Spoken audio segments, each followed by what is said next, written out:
The French Emperor has nothing in the world to fear from us. We are for peace from one end of this land to the other.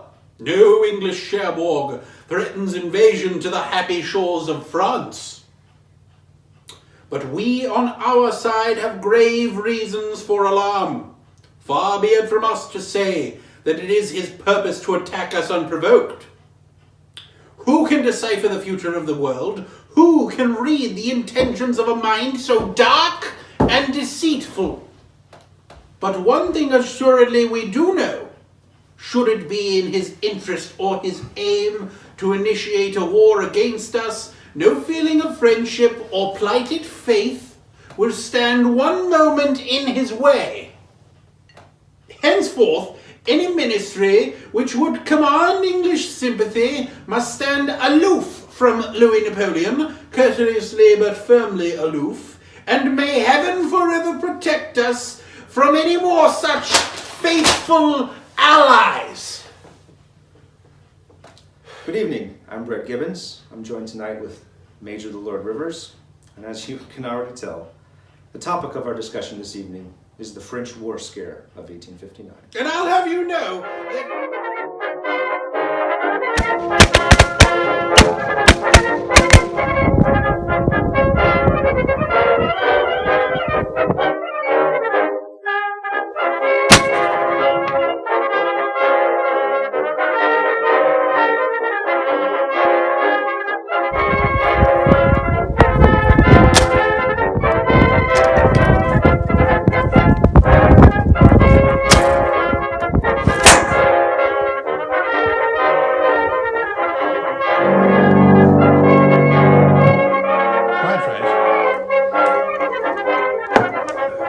So we need to build more Martello towers. You know this, right? The French are out to get us. It's true. You read it in the paper, did you? Yes, yes. It must be true. The French are coming. Yes. So build more iron-cased ships. the French were coming in the year 1859. The military build-up from Napoleon. Oh, we're going with smoking caps. There, yes, right. Yes. Must look ridiculous for the videos. Yes, I'm now suitably comfortable. So, the French, they Always the are French. poised to strike at England. They want revenge for Waterloo. Louis Napoleon, now Napoleon III, Emperor of all the French, wishes to build upon his empire. He's mucking about in Italy, taking territory away from the Habsburgs and giving it to Republican upstarts in Italia. And the launch of the Gloire, this is too much. It's too much, I say, Captain. That's a very interesting period that is often overlooked because it sits in between the fallout of the Crimean War and the start, of course, of the American Civil War in the early 1860s. But very few people realize that France, or at least the British, believed that France was about to invade them. The British, whether it was true or not, there was definitely that perception. Yes, but some of us Whigs knew they were up to something. And there's very little on this topic to be found anywhere. If you want to learn about the French War Scare, the invasion scare of 59, you have to dig and look for people's doctoral dissertations to find anything on it. And I think it's a little fascinating period that bears out discussion because it's the intersection of so many things. The military revolution that first began in the Crimean War and followed. The breakup of the Metternich's balance of power and the waltz of nations following the end of the Napoleonic Wars. You have the birth of Italy, which itself would soon follow with the birth of a unified Germany, and then you have the British feeling particularly inferior after watching the French performance in the Crimean War, and then the naval race, and the explosion of the British rifle volunteer movement in response to the invasion scare, which would then translate, eventually become the territorials. That would be the reserve component for the British Army in World War I. So there's so many different intersecting points that surround the French invasion scare of 1859, and it started really in 1858, and it didn't die out completely until the early 1860s, when the American War scare begins, and I'm sure we'll talk about that. I think that's why it always stood out to me. There's always so many different things going on, and that's why I still think the French are coming. They might be up to something, you know. Well, they're building all those iron-cased ships. They are. They're still building iron ships after all those years.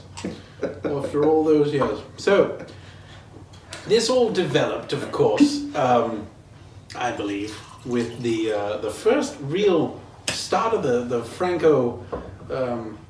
Franco-English arms race is the release of the Napoleon in 1850, which is, of course, the first purpose-built steam battleship. It looks like HMS Victory, but with some steam funnels, which of course prompts this necessity of further naval spending, which of course gets opposed in Parliament the whole way.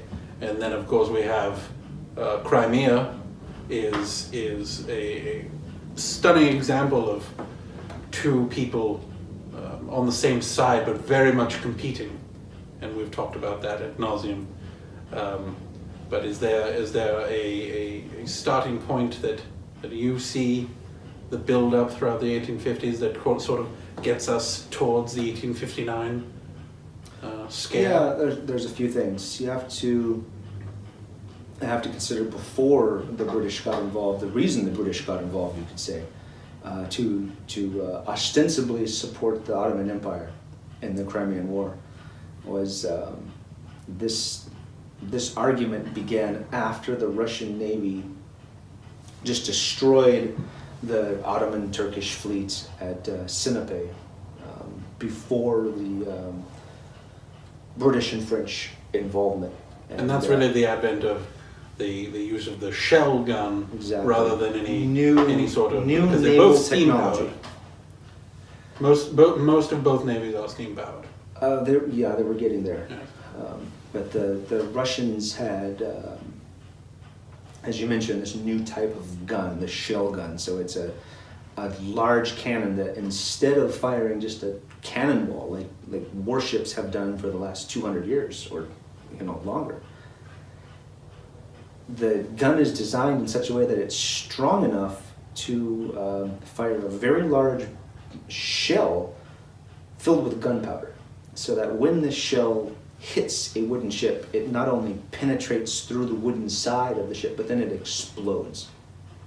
So the comparative damage, shot for shot being inflicted, is orders of magnitude greater than what just a solid cannonball produced. So the Russian Navy, and they had declared, they're at war with the Ottoman Empire. It was a legitimate act of war. Their navy went down to the Turkish naval base at Sinope, and with these modern guns just smashed the Turkish fleet into matchsticks. And at that point, all the previous ships in the world, all the old ships of the line that did not have these shell guns, well, they were now obsolete. And you saw a emerging naval race on, everyone's obtaining these shell guns, the Pike's Hands guns, after the inventor of the gun. And there was this Russian naval victory, which is not particularly a common thing, sent shockwaves through Britain and France as well, because their concern is, they realized, oh wow, here's the Russians.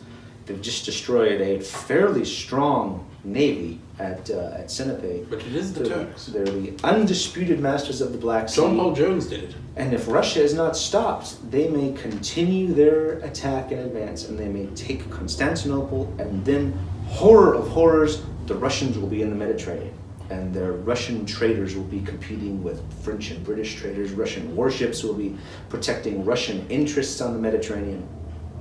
And this was enough for France to crawl into bed and make common cause with Britain in the Crimean War. And they still very much suspected each other. Lord Raglan went to the Crimea, often referring to France as the enemy instead of Russia. You know, France, the old Napoleonic enemy. And the seeds of this are also in Napoleon III's desire to restore France as a world power. Of course, after Waterloo, 1815, the monarchy was restored, and France went back to being, in Metternich's balance of power, not a very significant force, especially in the world.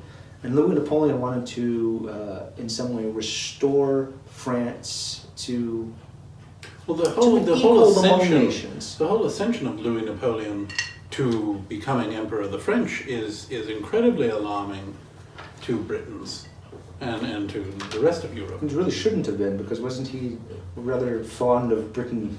Oh, yes, that's one of my favorite quotes from the war scare, is actually from my good friend Lord Palmerston. He says, "At the bottom of his heart there rankles a deep and inextinguishable desire to punish England," which is incredibly ironic because Louis Napoleon III really is an Anglophile. He expresses great sympathies with the English and admires a great deal of English culture, English technology.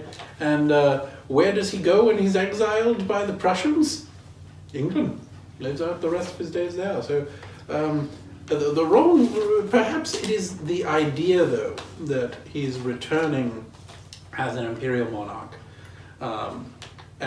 able to upset the balance of power, able to, on a whim, decide that the kingdom of Piedmont Sardinia is going to take northern Italy away from Habsburg Austria,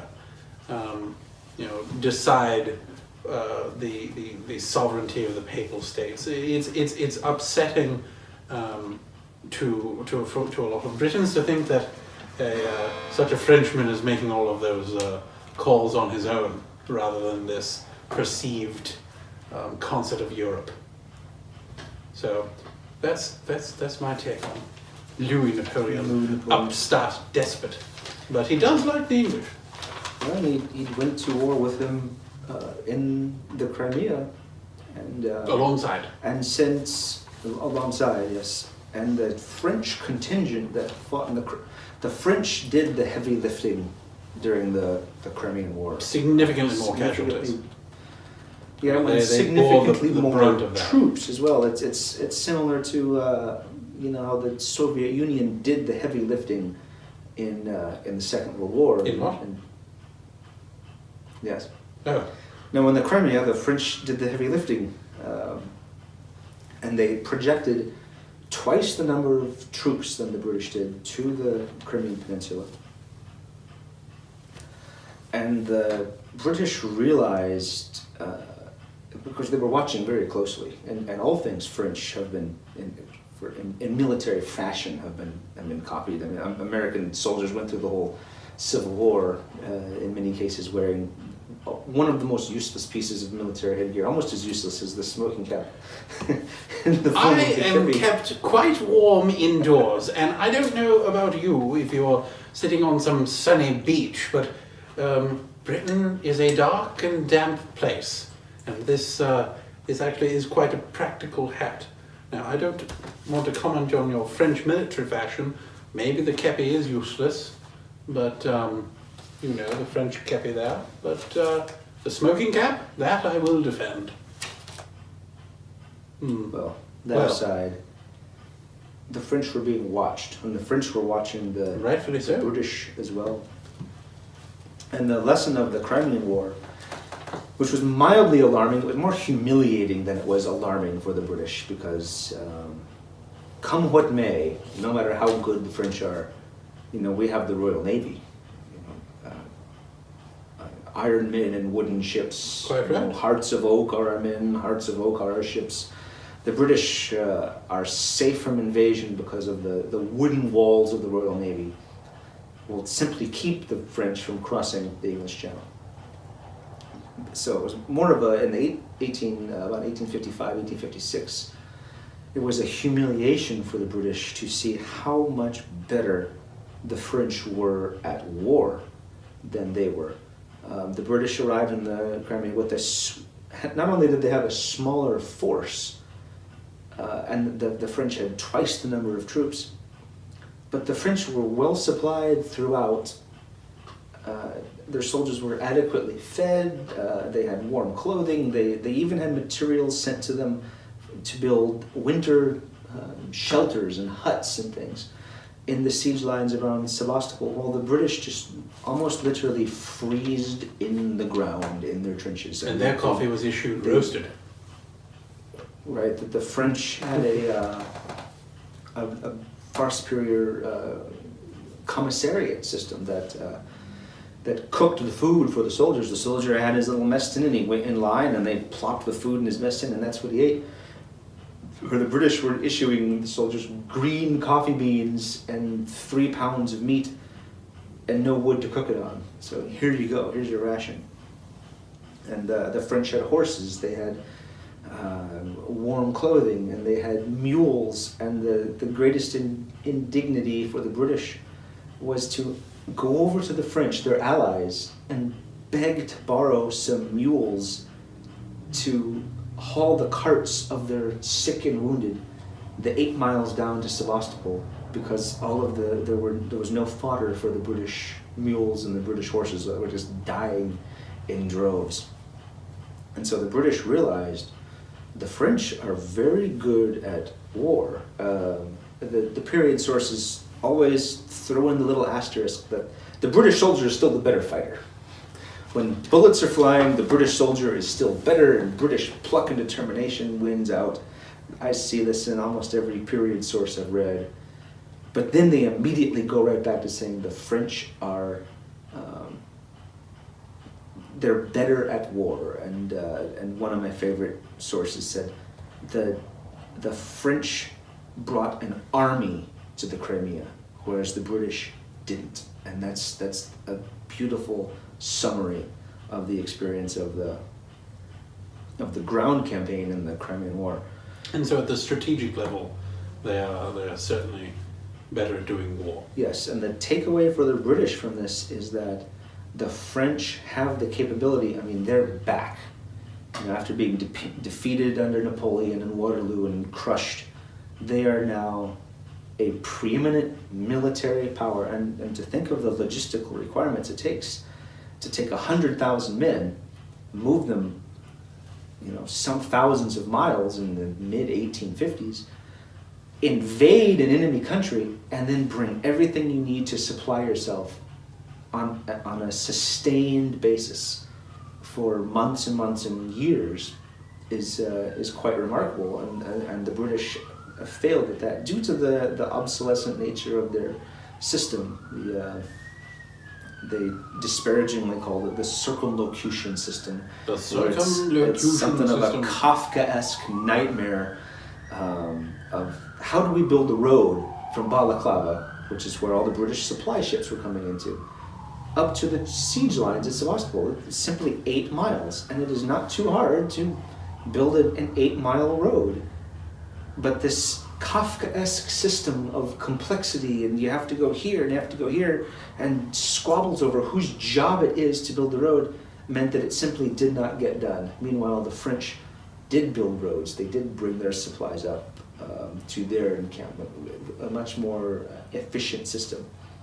And being able to bring all this supply and sustainment that they needed for a major ground campaign thousands of miles from France. So the British takeaway from the ground campaign of the Crimean War is that the French are very, very good at ground war, better than we are. And they said the French brought an army, we didn't bring an army to the Crimean War. But we don't have to worry about that because we have the Royal Navy. But all that changes with the Gloire. Yeah, well, the Gloire itself was taking to the next logical step an innovation that was actually first seen in the Crimean War. The floating batteries. Yes. So, for those of you that don't know, there's a great deal more to the Crimea outside of Crimea. And we have discussed the different campaigns, but the naval war is actually incredibly interesting. There's an entire tiny naval campaign in the Sea of Azov. There's a lot going around, zipping around the Black Sea, but there's an entire campaign in the Baltic. And the Baltic is where we see another miniature naval arms race, particularly using larger guns and mortars to shell Russian emplacements. And one of the innovations we see, particularly from the French, is armored floating batteries. And we also see mortar floats, which are of varying construction. Some are iron, but we see this floating battery, which they produce a great many of, and it's an armored ship which can bring a large caliber gun to bear on an enemy port. And this is what's absolutely frightening to the British, that you can bring an impervious vessel up to a port, up to the shore, and begin to shell. And so the Gloire is the next step in that, with an ironclad. It's still a wooden hull construction, but it is a full ironclad battleship. Right. And that comes out, and that is really the start of the French war scare, is it not? Yeah, and remember, ships have these new shell guns, like these Pike's Hands guns. And so logically, it makes absolute sense to start throwing these things in your fortresses as well, so that now your coastal defenses can fire the same destructive shells into, the wooden ships of everyone's navy. And the Russians did exactly that in Sevastopol and at was it Kinburn on the Dnieper, Yes. where the French attacked with their floating batteries and so the Pike's Hands guns. And so it's check and checkmate with naval technology advancing very quickly, as it would through the remainder of the 19th century and into the first 50 years of the 20th, at least surface warfare. But now fortresses have these guns, and so if you want to reduce the enemy's fortresses, it is a suicide mission to sail or even steam a wooden warship up and to shoot at this fortress. And you have to take the fortress out before you can land and occupy the city or the port or the arsenal or whatever you're trying to do. So the response to that, of the Russians putting these Pike's Hands shell guns into their fortresses, was, well, the French thought, we will just slap a layer of iron on these floating batteries, and they did have steam engines on them, I think. But not really, just, and correct me if I'm wrong, but they were just enough to point them in the right direction and barely. And then some, of course, were just towed. But they couldn't be penetrated by these shell guns. They would, and as I remember, and this isn't my strength by any means, but I want to say the French batteries were hit quite a bit by the Russian guns when they attacked at the mouth of the Dnieper, but they just bounced off. And as you said, La Gloire is that right? La Gloire? Gloire. La Gloire. French. Is the next logical step, right? So you've got this floating battery, it's already got a steam engine on it, it's already got heavy guns. The next step is just to make one that's a little bit bigger and is ocean going, so it can steam around under its own power.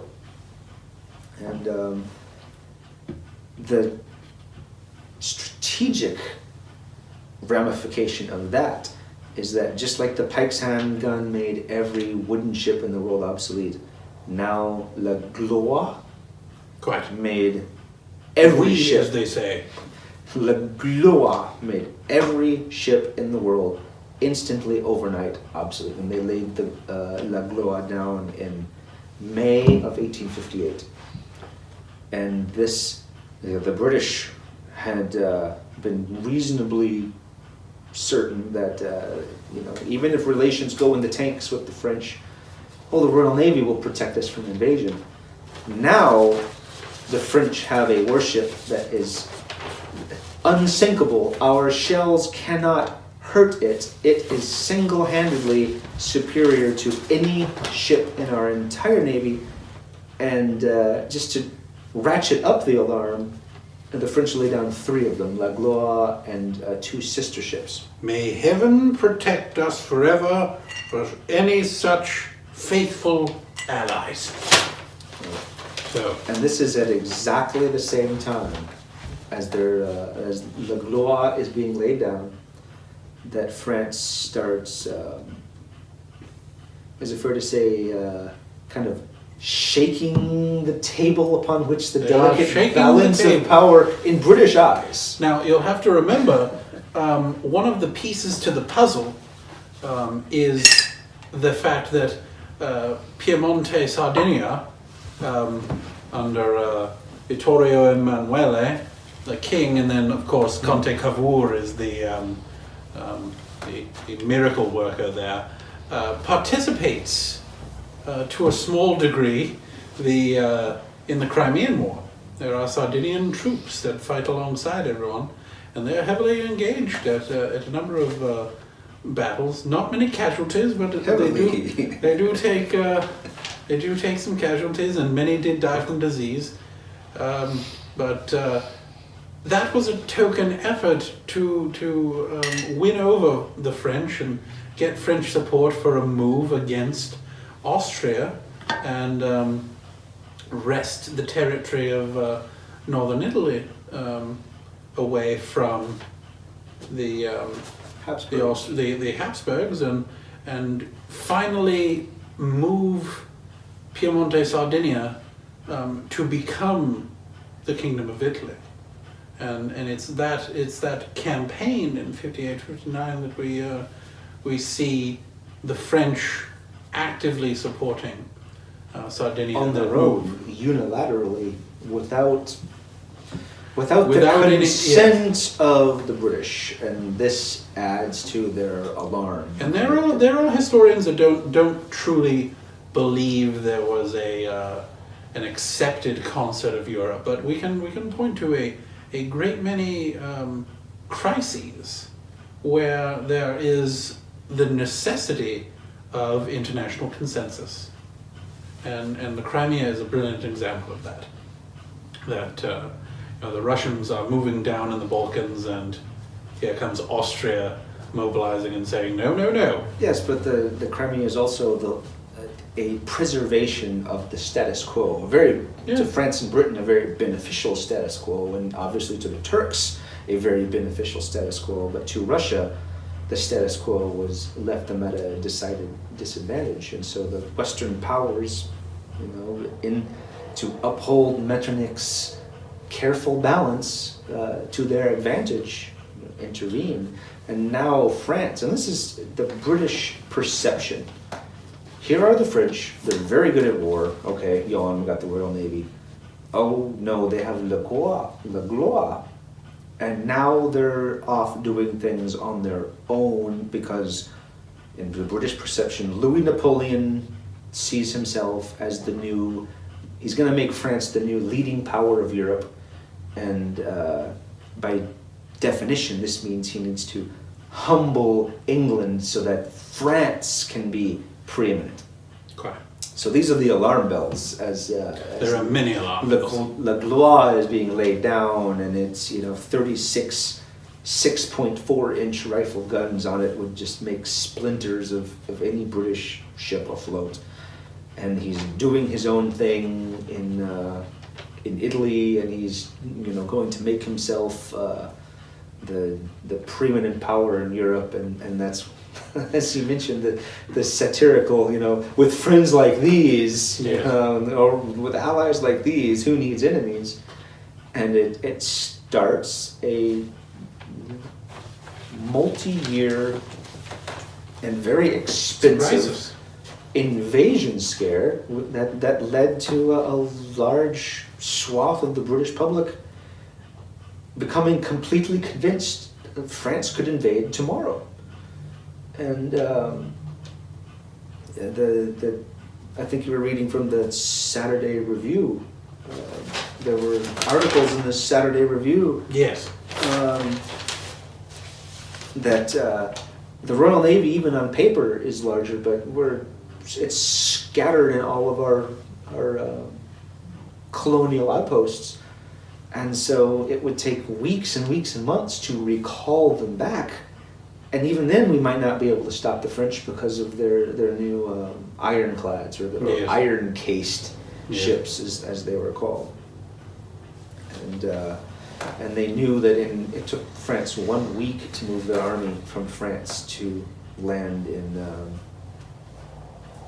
in the Ottoman Empire on their way to the Crimea. And so if it only takes them a week to cross the entire Mediterranean, in one or 2 days, they could select their landing site in England, wherever they wanted, and land basically unopposed. And so with these kind of alarm bells ringing, Palmerston, who says we need all these new forts.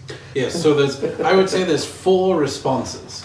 There's the forts, there's some very well spent money with the construction of HMS Warrior, which we'll get to. There's the volunteer movement, and then there's the diplomatic option, which is never works. No, never works. So let's talk about the money not well spent first, because we have 11 million pounds about at the time spent on the defense of ports and the construction of new forts all around the coastline. I'm not too familiar on the forts themselves or the expenditure, except what I have read. Many officers of the British Army, they were Palmerston's follies from the start. And folly, of course, interesting play on words there, because that's not only the folly as in the mistake, but also the folly as in the landscape design, where you have a useless little building built off in the distance, and a fake ruin or a castle turret in your garden. It's a very nice thing that we've spent a great deal of money on, that's now just sitting with brand new artillery in it. One of our favorite people, Colonel Wilford, who was the chief instructor at the School of Musketry at Hythe. And the School of Musketry was on the beach, and you would fire your rifles out to sea. There was no backstop. You just shot at targets out to sea. So on the beach, they could look down the beach a ways, and there was an old Martello tower. And the opinion of many of the officers, Colonel Wilford preeminent among them, was that the defense of England from invasion is in the riflemen and not these fixed, useless towers that the Gloire could steam up to, just like the ironclad batteries at Kinburn, and just smash it to rubble while our shot bounces off the iron hull.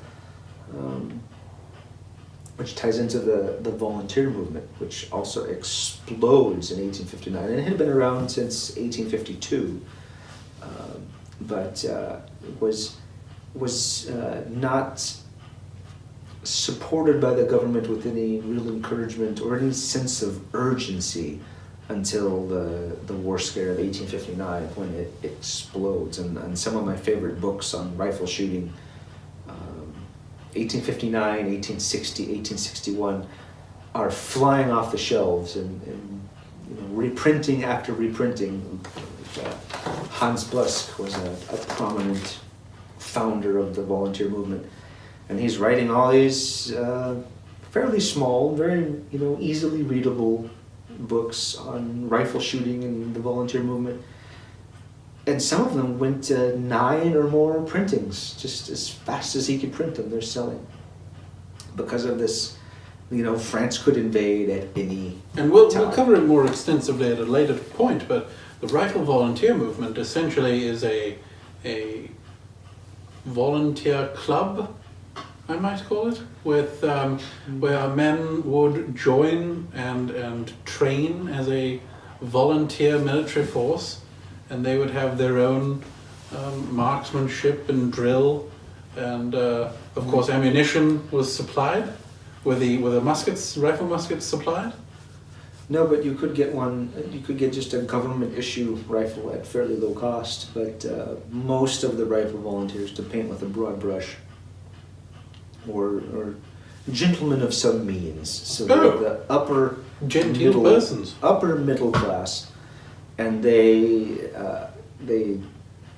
purchased from the best gun makers of the time, very high quality rifles. And the rifle volunteers were a combination of military themed shooting club with military reserve duties, and there's was a debate at the time over between the professional officers of the army.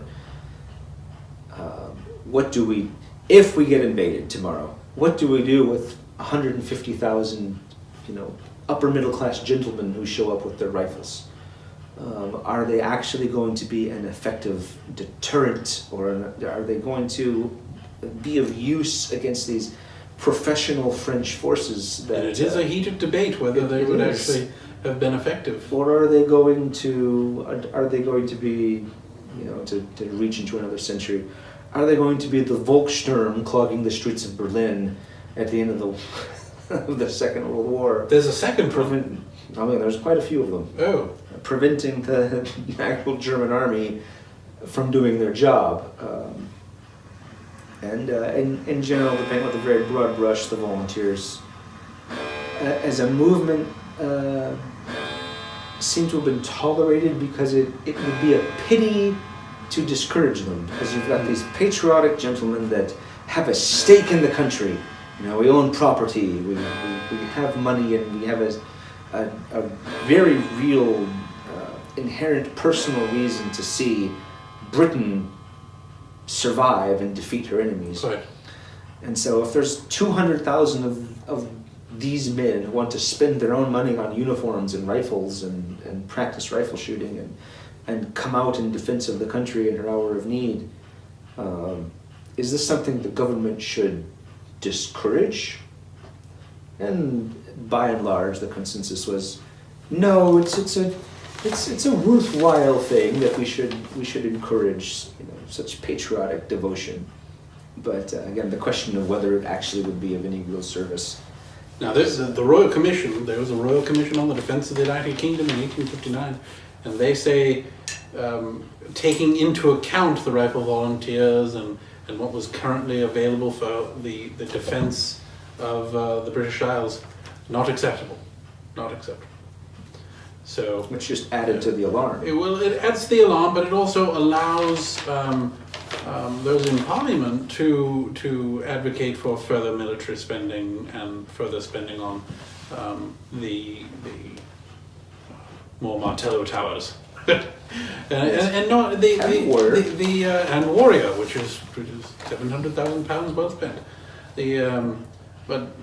Just back to circle around to the shore defences, it wasn't entirely illogical, because it wasn't defences all along the coast. They did decide we must just defend the ports. We must just defend our supply points, our important coastal points, and that was, certain strategic ports were chosen, and £100,000 spent here, £1,000,000 spent here, and but again, they are fixed defences in a time that's increasingly able to obliterate those fixed defences. And I know Palmerston, and this is probably the stereotypical. No, don't say anything bad about Palmerston. No, the stereotypical. Among anyone who knows anything about Palmerston's forts, the most popular thing about them was the ones around Portsmouth that were actually their guns pointed inland into England and not out to sea to defend against an invasion from the sea. And there was a perfectly logical reason for this, and that's so that you could defend Portsmouth in the event that the French invade and they're going to be attacking Portsmouth from the land. So the fortifications naturally were aimed out at the land, but to the British press of the time, this just gave them endless fodder to point out, look at this folly, I'm sure the double meaning of the word very much in mind. Look, we just spent how many hundreds of thousands of pounds on a fort that's facing the wrong way. Lord Cupid did nothing wrong. Old Pam.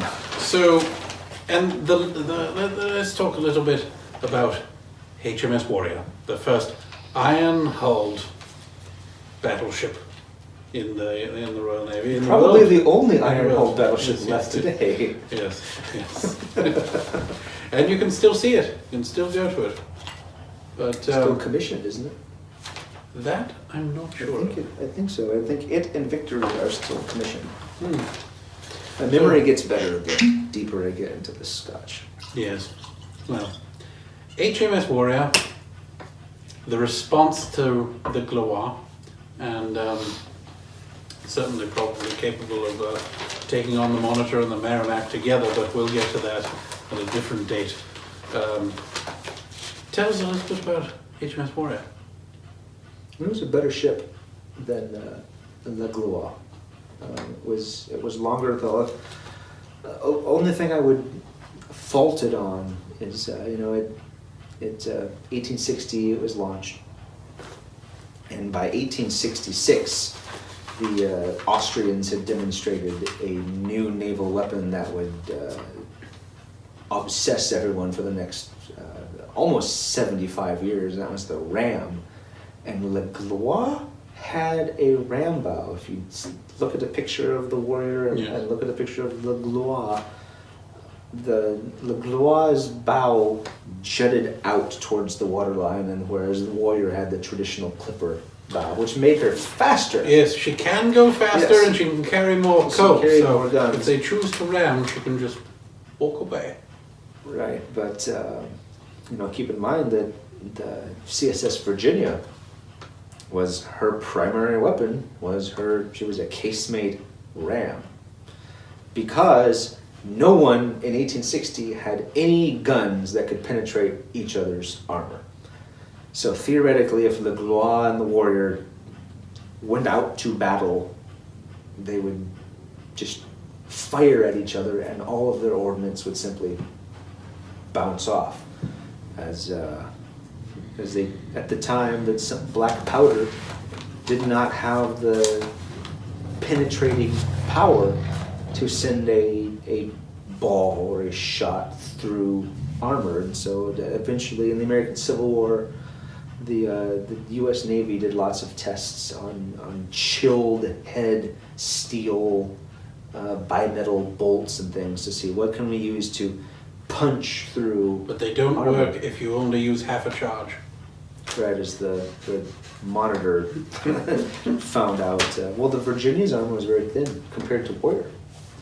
And Le Gloire had 5 inches of iron plate, and the Confederates would have tickled themselves pink if they could slap 5 inches of precious armor plate onto their ships.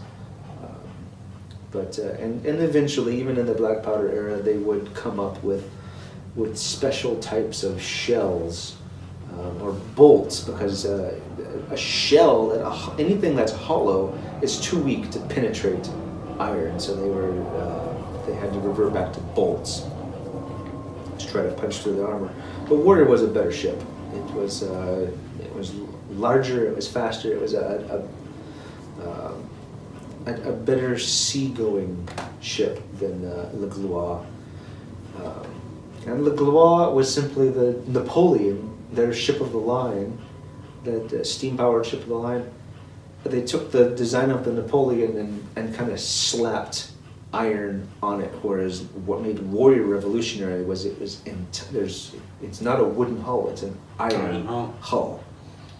So it that alone was the predecessor of the modern battleship, because it was iron.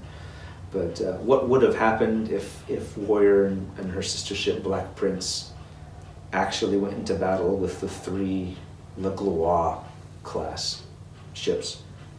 Who's to say? But I guess the good news is Napoleon III wasn't actually planning to invade England after all. No. and that's one of the interesting things about this period, is you have some more level-headed individuals like Cobden, the Manchester Liberals, that are saying, let's take all of this fervor and all of this money that we have set aside for military spending, and let's go talk to the French, and let's go be their friends. And that's actually when we get this treaty. 1860? In 1860, there's this free trade treaty between those never work. France and Britain, and the war scare is pretty much brought to an end. There's a new scare that follows. There's a new scare. There's always a scare, but for the most part, we see everything quieting down, and the Whigs go their own way, and it's things sort of settle. France and Britain. Briefly, there's through the 70s and 80s, there's still a naval arms race. So we're still watching them even now. Oh yes. Yes. Well, everything started to go into the tanks for Britain the moment they cozied up to the frog eaters. Quite. Right.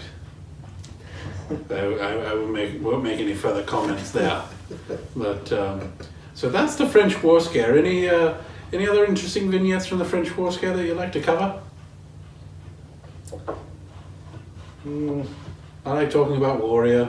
I don't like much talking about, free trade treaties and peace and all that. No, it would have been interesting, because I'm obsessed with 19th century musketry. Really? And the first indications of what would evolve into the modern soldier, and the ordnance for it, which I have no idea why that fascinates me. But it would have been interesting because the French and the British in 1859 had 2 very different views of the individual soldier and the use of the rifle. And the use of the bayonet. Or the French were and the French maintained this through the First World War. And they went into the First World War with, le pantalon rouge. And the kepis. And the kepis with, allons à la bayonet. Into shattering German machine guns with you can see these earlier concepts in World War I. The French theory was just the sheer moral force of this advancing French army. The Germans would look up and see them, and just the moral force of charging Frenchmen across this field in massive numbers would overwhelm German machine guns, and we see a little bit of that in the French tactics of the 1850s. That's Solferino. It's very much encouraging the bayonet, the very athletic forms of warfare. I mean, pole vaulting essentially over walls, and other things that they were Inspires the Americans. It did. McClellan noted it, and they go completely adopting the kepi, and some of them even wear like the zouave uniform. It would have been interesting, and of course I'm glad it didn't happen, because it would have been catastrophic. But it would have been interesting simply from the military historian's point of view. Which mid-19th century rifle musket era army of trained professionals, which school of thought on the battlefield where it all counts, which one was better? Because we don't see that in the American Civil War. You've got two mobs of amateur militia armies who, 2 months ago you didn't know the difference between, a musket and a pipe wrench. And now you're a soldier, at First Bull Run. And so you just march up so close that you can't miss, and you just blaze away. The American Civil War is not a good context for 19th century land warfare. But France and Britain on a battlefield, 1859, where you have the British who fight in the line or in open skirmish order. And you could even throw the rifle volunteers in. You find here's 100,000 rifle volunteers to hide behind the walls of your enclosures and pick off the Russian cavalry at 600 yards. Versus the French that move very quickly in column, and they advance with speed and the bayonet. And their rifles don't even have adjustable sights. They just have a fixed back sight, so that you can put your thumb up. Don't have to waste time fiddling with sights like the British do. It would have been very interesting from the military historian's perspective too. Because all we can do is speculate. All we can do is speculate. I would throw my lot in on the side of British. Usually. It is an interesting time. It's 1859, 1858, all the way through 60. Covers a very interesting time in European history with the advent of Italy, the unification of Italy. You have figures like Garibaldi, and then Napoleon III, such enigmatic figures, and we see technology right at the forefront of Victorian technology. Very rapidly changing. Yes. Almost overnight. So that's the French war scare. That's though we're friends now. But we're always watching. We're always watching, and you keep watching their return. Shall we away?